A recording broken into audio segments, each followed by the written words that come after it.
If a real estate company is subject to a cyber attack, what do they need to think about? Well, a real estate company would have different buckets of data that would in fact be subject to the state breach notification laws. So for example, HR data, you have social security numbers, you have direct deposit information of your employees.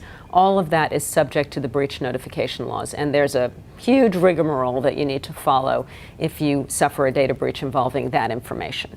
If, for example, you have financing information of your purchasers, if you have social security numbers and the like, similarly, that type of data is subject to these laws as well.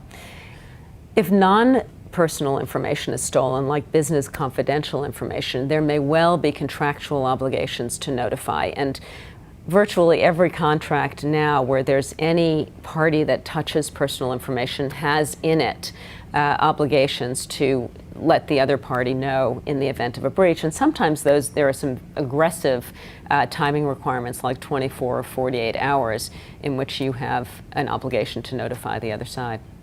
I understand the embarrassment factor in connection with a breach. The question is, what sort of liability attaches to a breach for the breached entity? There's monetary damages and there's reputational harm as well. So reputational harm is very significant. From the monetary damages side, you could be subject to the 47+4 breach notification laws in the United States. Overseas, there's a panoply of breach notification obligations, so all of that requires a significant outlay. If there's any significant population of people whose data was compromised, you'll want to put in place a call center. You'll want to offer credit monitoring.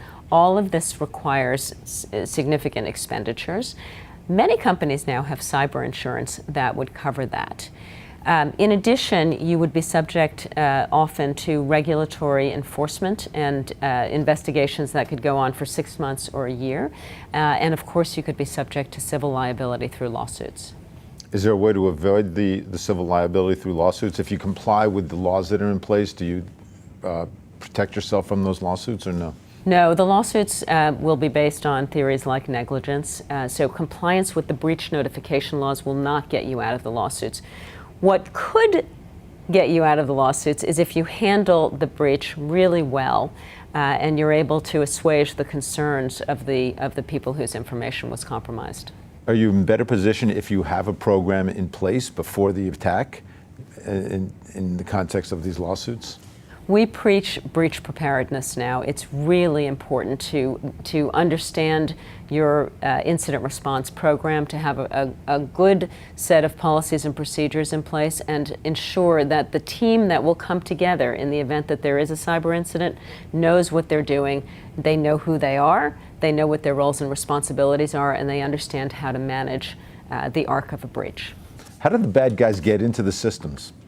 Yeah, the threat actors come in through different vectors. We are seeing a huge number now of phishing attacks. So we all get phishing emails, many of them, and some of them are spear phishing emails. They're very pointed, they're very directed at the individual who's getting the email. So they look real, and they could say, Lisa, and they could be from my bank, and it could talk about, and it could have the names of my children, for example. So it looks very, very real to me. And then I click on the link, and immediately I have downloaded malware onto my system. And you know, if you think about sending 1,000 of these within a company, you can bet that one person is going to fail to recognize this email as a phishing email and will click on the link.